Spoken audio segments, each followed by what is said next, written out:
Hey fam, it is your girl. Very late, but we're gonna get started. Y'all know how we do. We doing this, we doing it.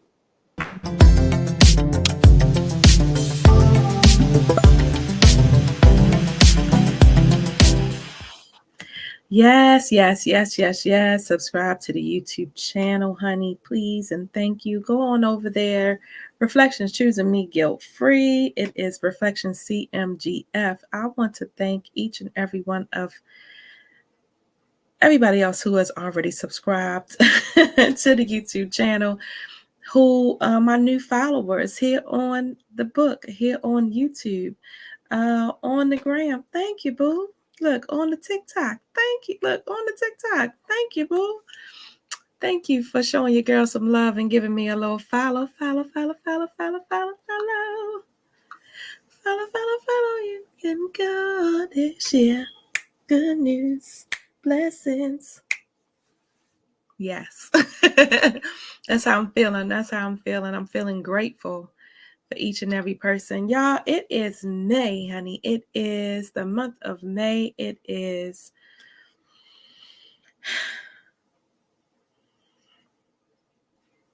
why my note screen just disappeared? Why is the devil busy? My note screen just disappeared. I'm telling you what. It's May. It is the month of May. It is Mental Health Awareness Month.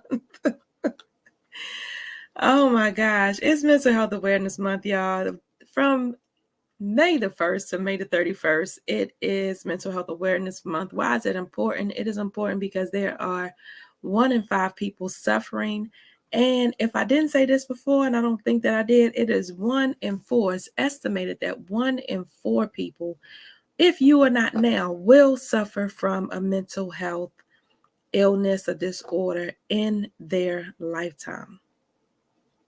So for all y'all good people out there like, oh, I ain't going through that right now.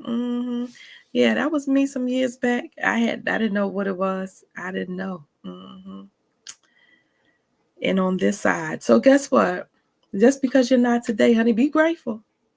But you never know when life will start lifing and things will start happening. So it's important to pay attention.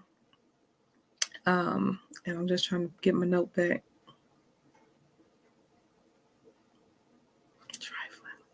Trifling. It's very important to pay attention to when you start feeling some changes in your body. Yesterday, we did an anxiety screening. If you missed it, honey, no worries. Your girl got you. It is on the YouTube channel, honey, Reflections CMGF. You can go over there, go to the live listings, and scroll down. Yesterday, we did the anxiety screening.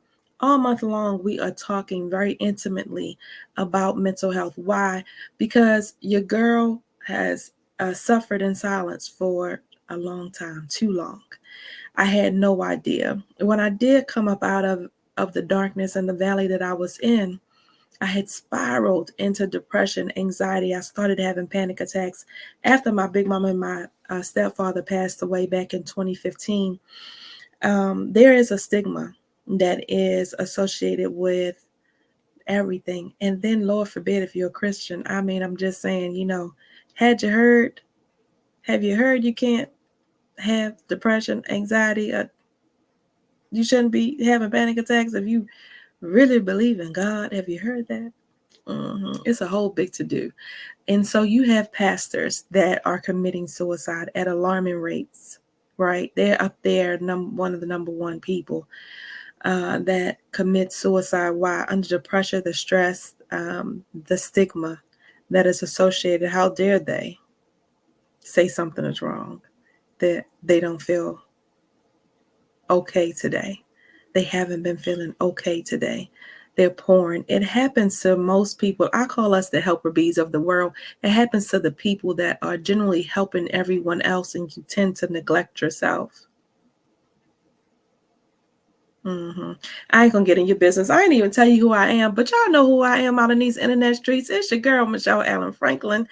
Miss Michelle D.I. Why D.I. for divine intervention, honey? Yes, because there are no coincidences in this world. Only God's divine intervention in our lives. And Miss Community Builder, why? Because you know your girl is always giving you the good information, honey. I give you the things that you need for your mind, your body, your spirit, and your emotions. Honey, the things that most people are not comfortable talking about. I have those, I help you. I have programs and I help you to have those uncomfortable but necessary conversations with the most important person that you know. You know who that is? Who's the most important person that you know?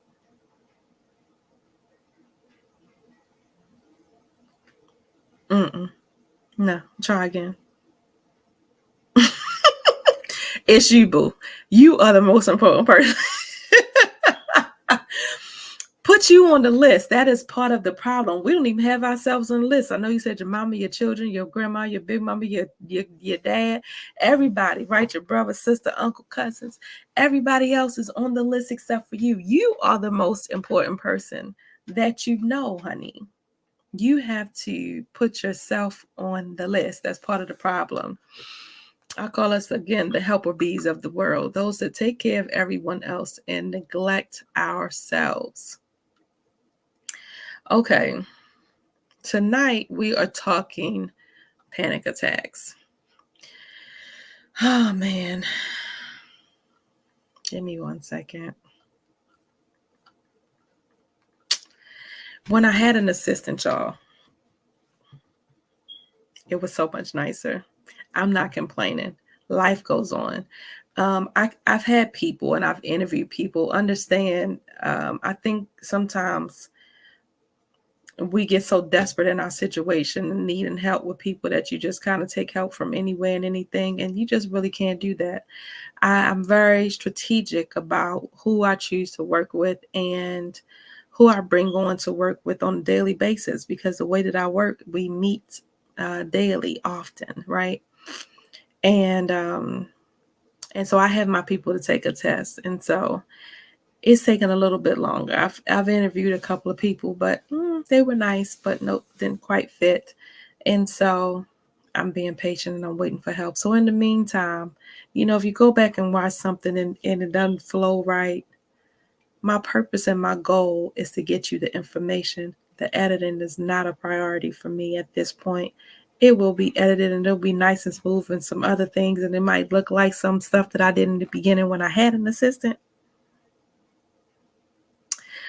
But for right now, my goal and the priority is not how good it looks. It's not perfectionism, which perfectionism was something that I struggled with for a long period of time and thought that everything had to be perfect, or I didn't want to do it.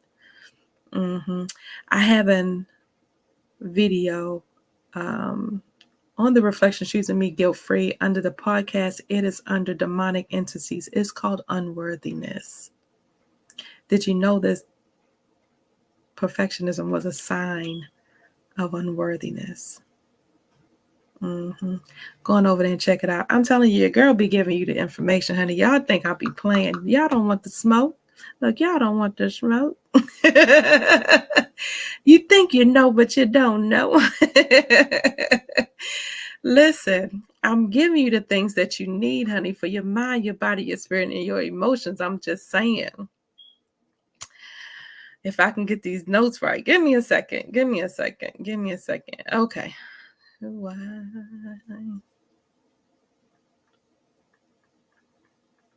I gotta pull myself back up.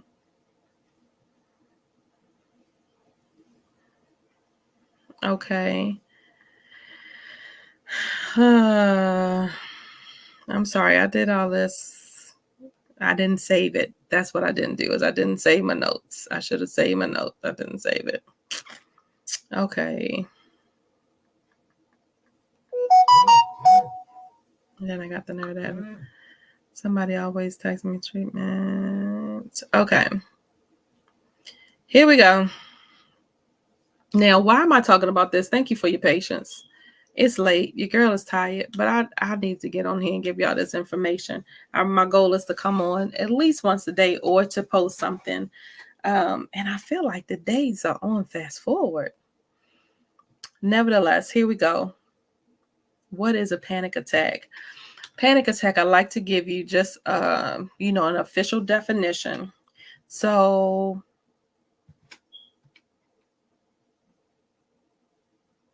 no, that's not what I want. That's not what I want. The devil be so busy messing with me. I think he just be so busy. But you know what? I feel like whenever you're doing some positive things, honey, stuff is not going to be perfect, especially if you are a perfectionist like me. I'm in rehab for perfectionism. Okay, what is a panic attack? A panic attack are sudden, intense episodes of fear or discomfort that can trigger severe physical symptoms, even though there's no real danger. So you literally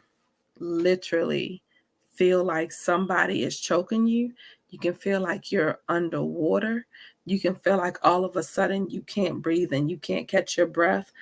I don't know if I equated it to, when I had the first one, I equated it to feeling like I was in a pool. And I don't know if you've ever been in a pool and you like stepped over the cliff like you're walking, and then it just sinks, the ground sinks from underneath of you and you almost drown, like that almost drowning feeling where you're gasping for air. That's what I remember feeling, but you're not under any water. Right? There's nothing there, but it feels like you are gasping for air, like you're underwater, you cannot breathe, right?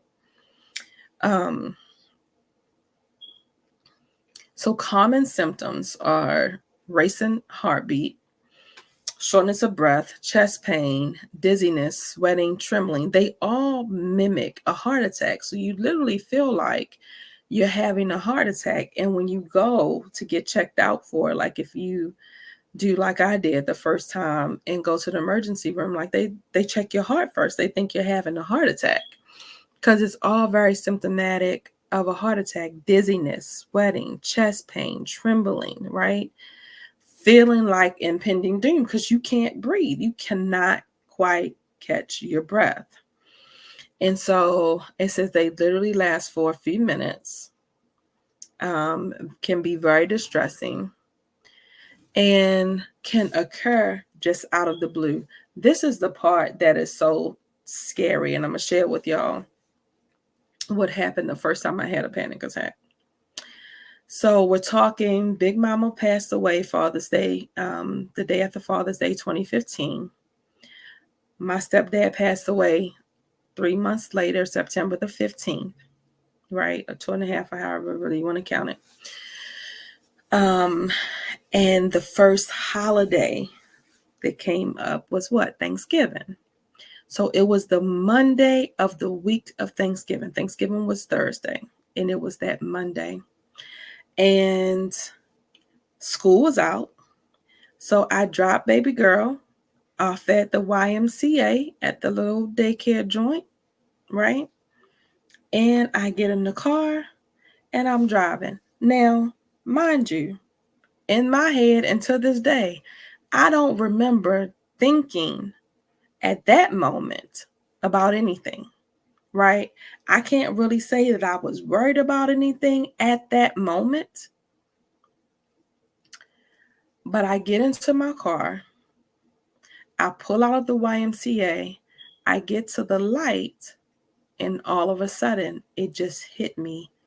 All of a sudden, can you imagine? I'm driving. Thank God I was at a light when it happened. But all of a sudden, I just felt like I couldn't breathe. I couldn't catch my breath, right? I felt like I was about to drown. So I called my cousin, because for me, my cousin and I was just talking about it a few weeks ago. We're just talking about panic attacks, because she had been having panic attacks since we were little. So, and I had literally said to her, Lord have mercy, I can't even imagine anything like that. Just a few weeks ago, I'm like, oh my goodness. And here I am. So the way that she had described it, because it was so fresh in my mind, we had just talked about it. And the way that she described it is what I was feeling, right? And so I remember like it, and it almost felt like my hands were so heavy, right? Like I really couldn't move or whatever. But I remember grabbing my phone and press the button. I thankfully had her on, so I just could press the button. And when she answered the phone, I couldn't talk. And she immediately, I'm so grateful to her because she immediately knew like what was going on. And so she was like, "Are you okay?" And I was like, "Mm-mm, mm-mm, mm-mm." Like that's all I could do, right? And so she talked me through it. And so she was like, she could tell I was driving. And so she said, "Pull over." Right? Because you really, like, it's so scary at that time. You don't know what in the world is going on. Like, you lose kind of all of your senses of like common sense. Like, I'm driving, pull over, right? I pull over. She said, "It's just going to be a few minutes. You're okay. Roll down your window, let the air get on you." I roll down the window. I remember I stopped. I waited a few minutes, take a couple of deep breaths, taking the deep breaths, and then it passes. And so she was like, "Are you okay now?" I was like, "Okay. Yeah, all right. Yeah, okay." Turn on the car, go back, get back on the street. Happens again. I'm right down the street. I'm not even a mile and a half from my job. And that mile and a half, I probably had 6 or 7 panic attacks going down that street. Like it would stop and then it would go. It would stop and then it would come. And it would stop and then I finally got to where, and I remember literally, my cousin was on the phone with me. I remember praying in my mind. Like I just remember praying, and because I couldn't control it. And I felt like the way the morning 8 a.m. traffic and stuff was, I couldn't really get over now. I'm in the middle of traffic. And so very scary. But I get down to the job, I turn on the street, and I park the car, right? Now, the parking is terrible. At this point, it's 2015. I had just moved to Texas in April. I had just started this new job. I had just started this new position. So I didn't know my managers' names. Like I knew their faces, but I didn't know their names. My cousin, I didn't know the name of the building. I didn't know the name of the street that I was on. Like I didn't know anything. All I knew is that I'm supposed to go in that building, go upstairs to the second floor for training. Like I didn't know any information. And then when you're in a mental state like that, like your memory, the brain fog is real. And honestly, guys, it was so overwhelming. For some reason at that point, I felt like I couldn't move my legs. I couldn't lift my hands. I couldn't move my feet. So at this point, I'm late. It's after 8 o'clock, right? Everybody is in the building. And so all I see is parked cars. Nobody is outside. So my cousin is talking to me and she's asking me about, different people and stuff. And I'm like, I don't know. I don't know anybody's name. She was like, "It's okay. Like, it's okay." She's amazing. My cousin was amazing. She's like, "It's okay." I was like, I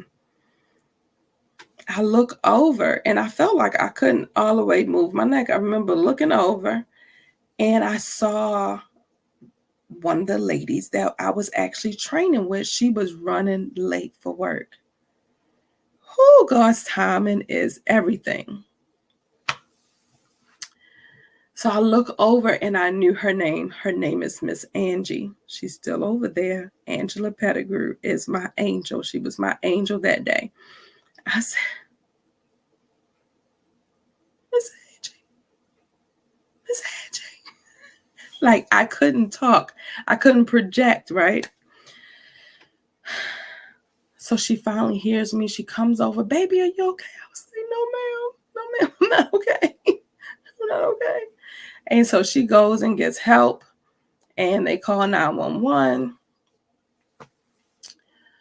Well, at least Angie told my cousin, what street we were on and everything, because she couldn't even call 911 for me because I didn't know where I was at.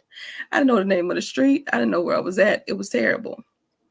Okay, so I get to the hospital, and again, they did all of the tests and all of the things. And so that's what's going to happen. Like you will really literally feel like you're having a heart attack with the chest pain and all of the stuff. And so, of course, they checked up for everything and everything was normal. So they said, are you worried about anything? Are you thinking about anything? Well, it was the holidays, right? I told you I just started a new job and my stepdad had just passed away. So when we went to Baltimore that year for the funeral, when we went to Baltimore that year, at that time, my dad was still alive. My brother was like, he's sick, but it doesn't look good. So y'all need to come up here. So me and my oldest brother came, of course, not knowing that he was going to pass away. And so I just stayed for the extra, for the week instead of trying to come to Texas and come back. So I didn't have any PTO time. And so with it coming up on the holidays, and I remember I was thinking about my dad being on a back porch cooking, frying turkeys. I was thinking about my brother. What is he going to do for Thanksgiving?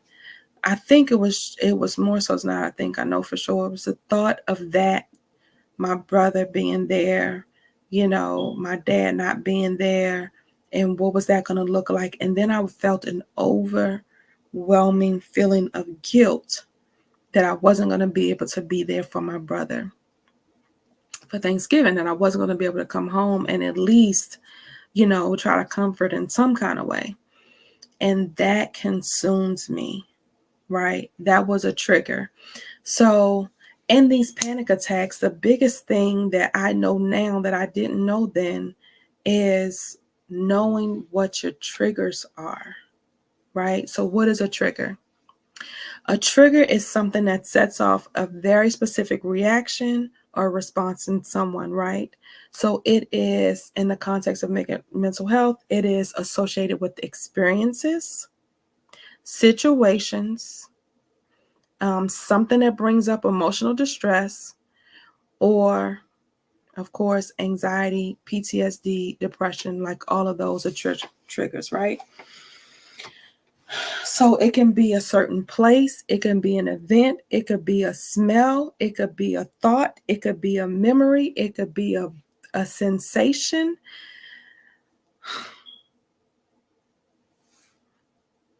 Let me say that again. It could be a smell, it could be a place, it can be an event, it could be a thought, it could be a memory, it could be a sensation. Triggers. So if you're having anxiety, if you're having these depressive, states, if you even have PTSD, and we'll go into PTSD tomorrow, but if you're having PTSD and you don't know what your triggers are, right? Because you're ignoring it. I know that sometimes I get these things in these periods of time where I can't breathe, or I might be having something crazy has happened, but it passes, so I'm okay. And you don't understand that you seeing something, you flashbacking, you having a memory, maybe a favorite show come on that you and so-and-so used to watch all the time together, right? Maybe like me, you're driving to work and you see the van, right? Maybe you have a flashback of a memory and it's too overwhelming. Maybe you hear a song that what's so crazy is that you don't know what is going to set you off. So you could be completely fine 1 minute, and then the next minute you are extremely not fine. You're not fine, right? You're in a state. And so that is the biggest thing I really want somebody to get today, is to figure out if you're having panic attacks. What are your triggers? Having them, right? Once you figure out what your triggers are, then at least you can kind of control them, and then you know what's going on. It isn't going to make it go away, not so much just knowing. And so let's get into these good treatments, okay? So, of course,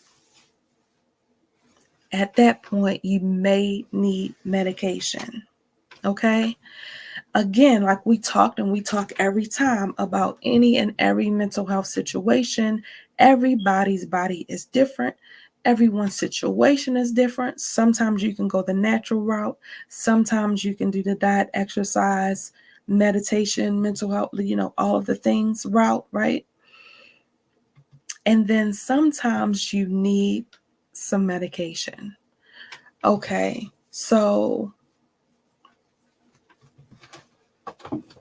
it's another therapy called cognitive behavioral therapy that you would need to be seeing a therapist for, okay? People have to specialize. We talked yesterday about picking out the right therapist. You have to have somebody who actually specializes in cognitive behavioral therapy. Excuse me. What that does is it helps you to identify and change the negative thought, because it's something in your mind sometimes that you are associating with that negative thing and that negative thought. That's the trigger, and it flips it. So I always say I'm going to look this up, and because I forgot, and I'm sorry because I forgot. So I can't remember right now, but with the cognitive behavioral therapy, I received this after, some traumatic things had happened. It wasn't a panic attack, but again, it's trigger related, right? And so sometimes you can have traumatic experiences that have happened, and this will help you as well. So what it does is that the memory is so embedded and negative in your mind that you needed to switch over, right? And so the cognitive behavioral therapy helps to switch it over. You know what? I'm not going to talk about it tonight. What I'm going to do is I'm going to research it, and I'll do that so I can tell you exactly where it is. I'm tired. It's 12:41. I'm sorry. True transparency. I just can't remember it at this moment. But I'll come back tomorrow. I didn't write all that part down because I normally can just say it, but I can't remember. Just true transparency. But CBT, Google if you need to. Look it up, right? But what it does is it helps to switch it. It switches that negative thought, because the negative thought is almost like it's right here in the front part of the lobe of your brain. I can't remember which section it is. I'll talk more intelligently about it tomorrow. It's not my purpose to talk about it intelligently tonight. The purpose is to get you the information, right? But it switches it from one side of your brain to the other, where one side of your brain really has these strong memories where all the trauma, and this helps also with like childhood trauma, with if you've ever had sexual assault, any kind of really negative, whatever negative behaviors that you might have had that are really set traumatically in your mind, right? That triggers you. It will shift it from being almost like every time that trigger happens, you're back in the situation. Like I told you with my stepmom before, right? Whenever I would talk about it, or whenever I would think about her choking me, I could literally feel like it felt like her hands were still around my throat and in my esophagus. Very traumatic experience for me. Things like that might have happened to you. This type of therapy will help you to shift those traumatic things from so frontal. So it helps with PTSD. It helps with, okay, y'all got it. CBT, cognitive behavioral therapy, is what it's called. Cognitive behavioral therapy. We'll talk some more about it more in detail tomorrow when I cover PTSD. Okay. Lifestyle changes. So again, regular exercise, healthy diet, adequate sleep. We don't realize how important sleep is, but your body resets at night, right? Stress management, meditation, yoga, all those things, very helpful. Relaxation techniques, deep breathing. Guys, if you don't think that deep breathing or just taking a breath helps, I promise you, try it, right? One of the very things that I found out at the very beginning of my very intentional healing journey was a good friend of mine introduced me to breath work by Miss Louise Hay. Excuse me, that was mirror work by Miss Louise Hay, but breath work also came along with that. Lisa Meta was her name. Lisa Meta is who taught me about that. But breath work. So what do you want to do with this? It is not just breathing, right? It is very intentionally breathing. For me, what I do and what I teach people to do, because I'm visual, is when those triggers are up there, really is just full of all these negative thoughts. If you just think of this dark negative cloud of smoke and gook and junk up in there, right? When you take your breath in, you're taking your breath in and you're imagining. I tell people to think of 3 or 4 good things, 3 or 4 positive things, 3 or 4 things that bring you joy, and breathe them in. It's almost like they're going in, and I want you to picture them like they're on a sponge and they're in there cleaning all of the negative out. So affirmations is something that you can use, right? I'm a beautiful, positive person. You know, or you could think of something that somebody might have said about you, something that makes you happy, something that brings you joy, but you breathe that positive in. Okay, so as you're breathing in, breathe in through your nose, hold it. Okay, imagine the sponge cleaning all of the gook out. As you breathe it out, it's releasing. You're releasing it. You breathe it in. You can do this if you're having a panic attack. You can do this if you're having just a moment. I work on the phones. And so sometimes I would get a call that will be very hard, that will remind me of somebody that sounds like a situation like my father, right? I talked to a man one day, that man, whole personality was just like my dad, and he was just in a world of trouble.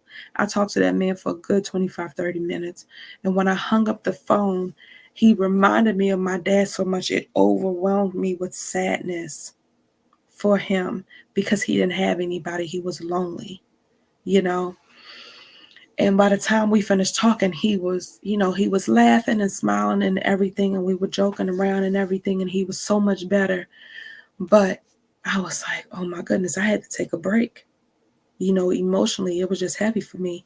And I took a break. I went in the bathroom and I did my breath work. I cleaned my breath, and I was just grateful. I thought of, just grateful things that I can think of that I was grateful for in that moment, that I was able to be with him, and just washed away all the negative stuff that I was feeling and pushed it out, right? Very, very easy thing that you can do. You can do this as long as you want, as many times as you want, but very intentionally, very mindfully relax your muscles in your body. You can go through and picture, and each and every time, and just, picture, I'm going to relax my neck. I'm going to relax my shoulders, right? You can move them around. You can stretch. But all of these things, very intentional movements to relax your body, mindfulness practices, just YouTube mindfulness practices, mindfulness techniques, deep breathing, relaxation. All of the videos will pop up and you'll have, whatever. Don't make it hard. Okay, don't make it hard on yourself. This is not hard stuff. This is very simple, very easy things, practical things that you can do that will make a difference. The other thing that's not on this list that I always say is turn on some music. When my really last really bad panic attack that I had, and when I would have them, I love music. And so Ty Tribbett's, it's this guy in Dallas that does this mime. And so I was watching very intentionally 3 mimes that bring me joy. that bring me back down, that help to relax my mind. So find something that you like, right? That you know will shift you, because that automatically releases serotonin, the good oxytocin, all of the good stuff, all of the good endorphins in your body, right? It releases everything, automatically will release and will give you that little boost. And so you want to do that very intentionally. You could be in the middle of it, turn the music on and listen to the words and let them seep on you, right? I would listen to Ty Tribbett, God will work it out. Doesn't matter what the problem, God will work it out. Yes, any type of situation, He will work it out. I don't have no doubt. God will work it out. Work it, work it out. Work it, work it, work it out. Yes, right? Every time it brings me back, because I'm like, yes, because I focus on the word. So you focus on the word. So you need to make sure it's something that's positive, that will bring you joy. It's because it decreases your spirit. The other big thing is support groups. Guys, don't sleep on support groups. I know that you're out there. I know that you feel embarrassed about this. I know that you don't want anybody to know, but I need you to understand, again, you are not the only one going through this. And to hear other people's stories is one of the things that healed me the most. My thing that I'm so grateful for was that God led me to men that were comfortable in their situation, that were in their healing process, and that were able to share their story. And all I can think of, if this beautiful spirit is able to be vulnerable and share their spirit and heal, then I know that I can too. So you will be surprised what a support group would do. Right now, Facebook have all kinds of groups. You can just put it in the Facebook. I promise you there's a group that's going through whatever you're going through. That's a support group for you. Like, don't make this stuff hard, right? And the other part of it is, of course, I feel like I never say to pray and get in the spirit and all of the things, because I feel like that's a given. But for some people, it's not. But for me, it just helped.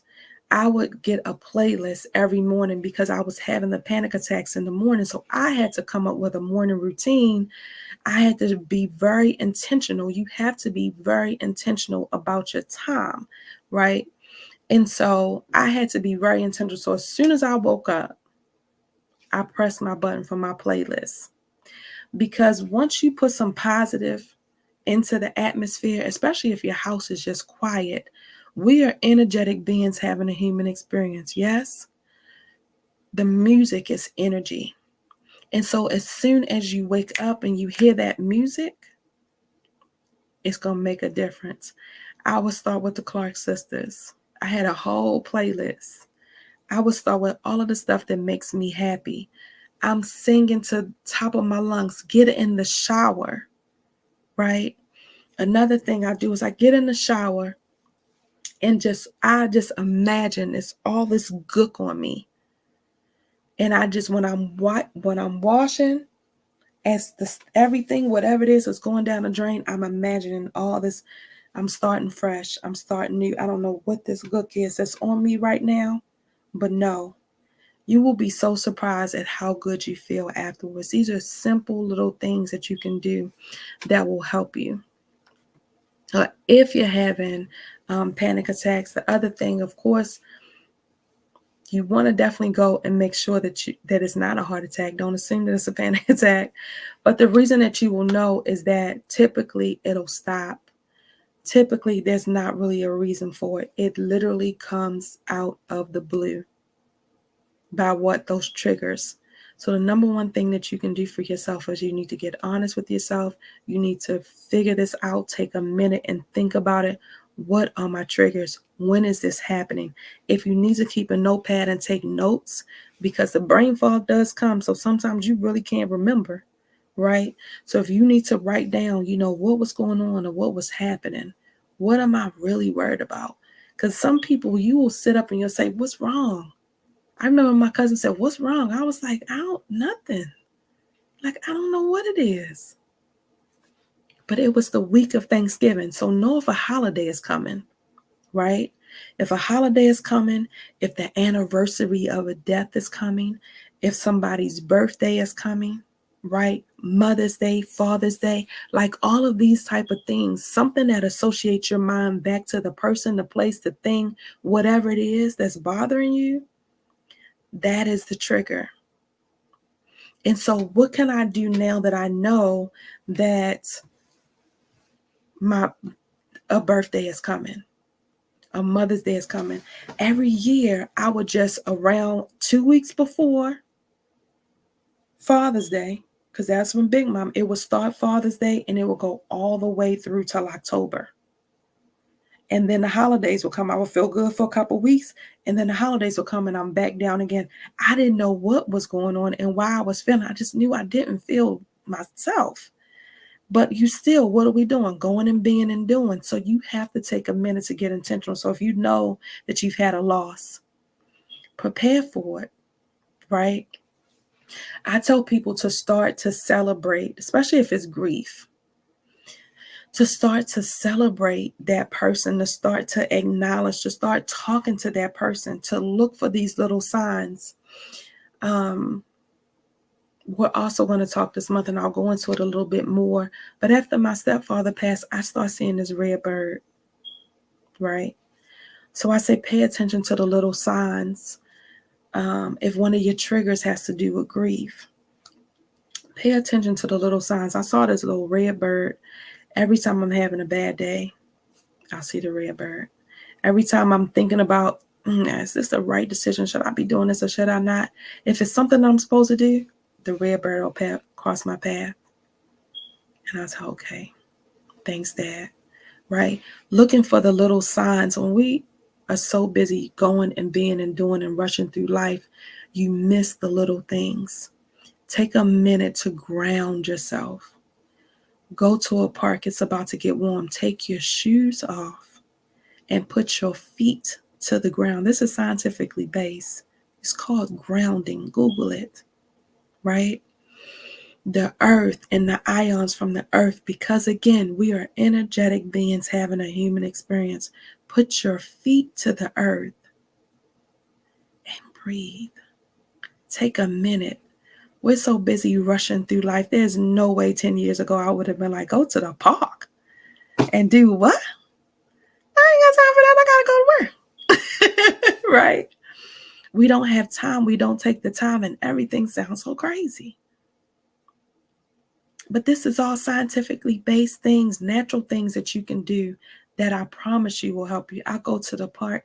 I put my feet on the ground. I stand by the tree and I stretch. I'm back. The sun is shining. The sun shining on you. Just the sunlight will give you life naturally. A lot of us are vitamin D deficient. That contributes, right?